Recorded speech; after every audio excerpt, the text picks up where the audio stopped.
The Fudd has played an important role in idiocy, an existence which has been ridiculed and denounced, served misery and annoyance alike, and carries with it gross moral hypocrisy.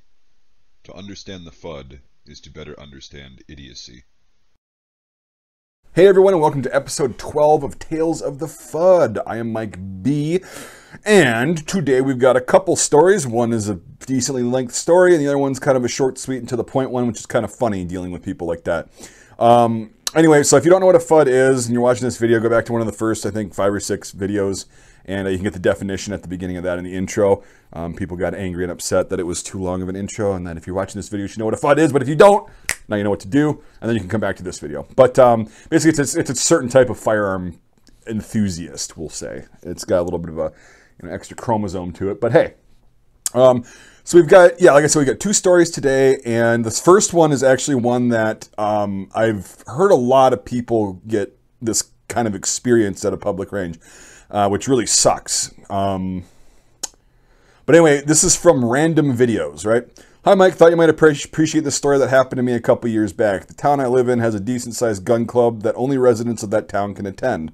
Most of the shooters are a little up there in age, which there's nothing wrong with, but naturally the area is quite the hot spot for Fudds, as most of the people that go there shoot hunting rifles, with the occasional M1 Garand making an appearance. Being that I was on a budget, I had always been attracted to Eastern European firearms, particularly the AK series of rifles, and the Mosin Nagant, due to the fact that you used to be able to buy ammo for them like there was no tomorrow. Yeah, I know, the good old days. That's not going to happen again. That really sucks. But yeah, I totally get you, man. That's what drew me to them too, is the history and the affordability of both the firearms and the ammo. It was so cool. AKs now are so damn expensive. It's really sad. But anyway, I have a regular Mosin with the exception of the accuracy kit, and I wonder if you got that from Millstrip Accuracy Inc. Great place to get those accuracy kits from. And Mojo Globe sight, which turned the gun into quite the rifle. Yeah, Mojo sights are pretty damn good. The Fudds at the range would sometimes watch and shock as I frequently hit the 250-yard gong standing with my no-good Kami guns, while they could barely hit the 100-yard targets, they're $3,000 plus hunting rifles. Yeah, exactly. I've experienced this like with shooting trap. I mean, I had an expensive shotgun, but not as expensive as their, $5,000 over-unders. I was using my Benelli M1014, but I also use it for home defense, hunting, and whatever else. It's a multi-purpose shotgun. I spent a lot of money on it because it's a dream shotgun and whatever. But I used to shoot trap with, I think, Remington Model 870 or a Mossberg Model 500. It was one of those two.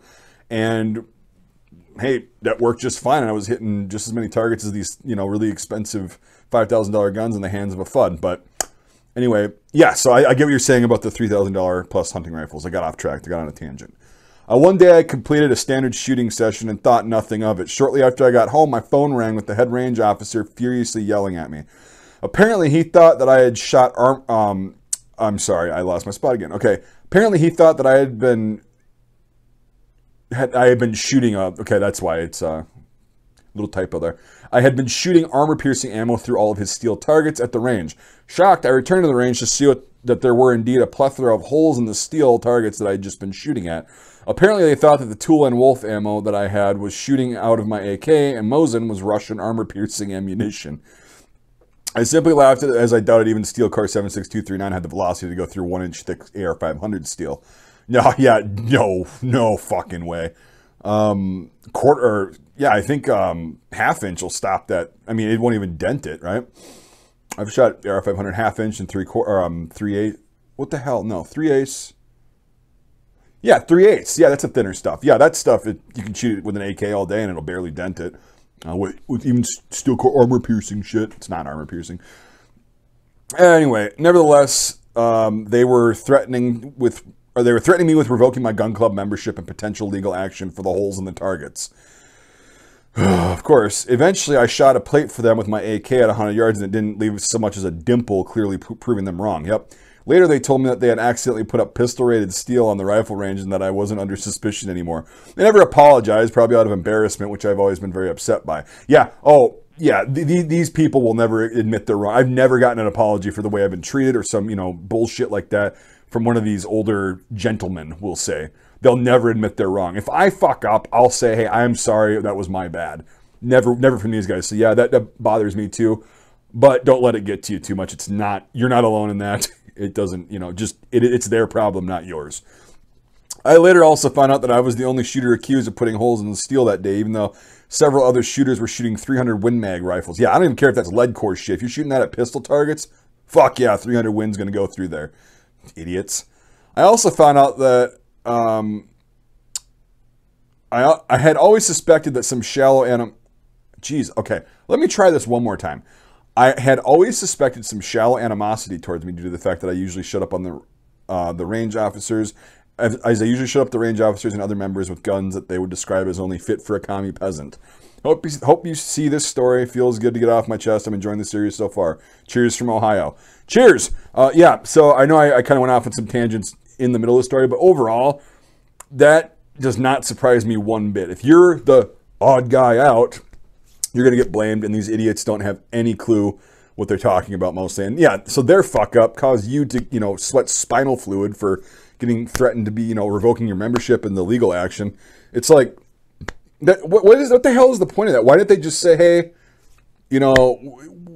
some people were out there today and they saw you like that. Were you shooting armor-piercing rounds? No.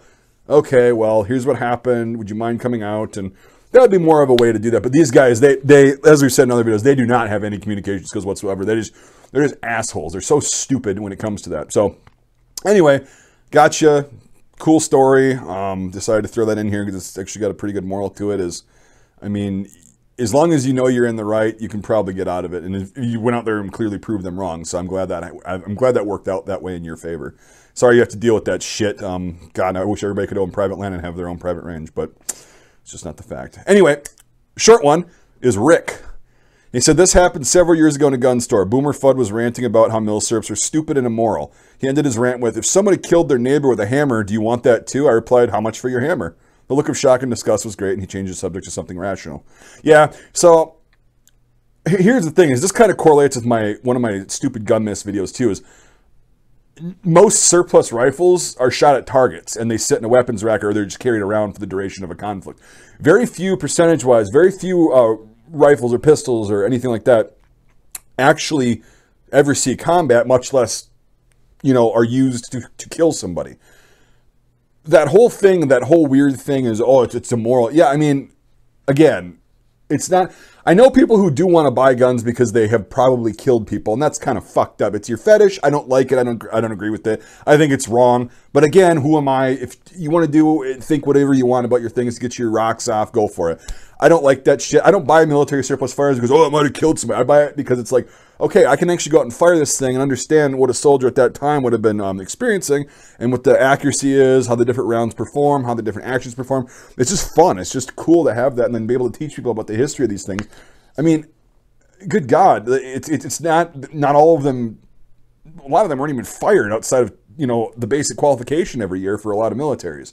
So, that whole logic is bullshit. That's just, again, that's just very typical, stereotypical bullshit of just, blanketing a certain group of people because they have different interests than you, because you're too ignorant and fucking stubborn to try to even come close to understanding that from their perspective. So, nice, short, sweet, to the point story. Thank you both guys for sharing. If you guys want to get your story on here, you can either throw one in the comments or message me on Facebook, the Mike B page. You can just go to that page. You'll see it. It's got a helmet on the profile picture. And or whatever it's got. You'll know it's me. We'll put it that way. And yeah, you can send me a message there. Try not to make shit up just to try to be funny or just to get on here. Like, just have these be real stories that people can learn from and kind of know that they're not alone. I can tell usually if you're making shit up. So don't waste either one of our times doing that, please. But because I'm not going to put it on here either way. Anyway, that being said, I've had a lot of incidents with that happening, so that's why I have to say that. It's just a bullshit waste of time. Because I do read your guys' comments and your stories, so it's not like obviously I read your comments because this is what these videos are. And also, at this point, I'd like to thank the sponsors of this video and all the rest of my videos, my Patreon supporters and YouTube channel members. So their support this year has allowed myself and other content creators that I've collaborated with to do some really cool content like ballistic tests and stuff like that, historical videos, camouflage test videos, things like that. This Fudd hat was purchased with Patreon cash. So that's a really cool way to support the channel. $5 a month or more on either method of support gets into my Discord server, which is really fun. I'm on there pretty much every day, unless I'm traveling for something. But I'm usually on there. It's pretty fun in there. A lot of really cool people in there. And so that's incentive. Either method of support, $5 a month or more, gets you into there. If you want to support my work, but you don't have the means to do it financially, I totally understand that. I've been there, trust me. But you can still do the things to support me like you support your other favorite content creators. Is subscribe to the channel if you haven't already. Hit that notification bell if it even does anything. Like this video, throw a comment down in the section with comment section with what you thought or a story of your own. And also sharing this video out really does help support me just as much as it does financially. So you can do it that way. If you're in the third category and you don't really want to support me, you're like, whatever. You already have supported me by watching this video, so I appreciate that. And thank you everyone who watched this video and who watches the rest of my videos. And we'll see you on the next episode of Tales of the Fudd.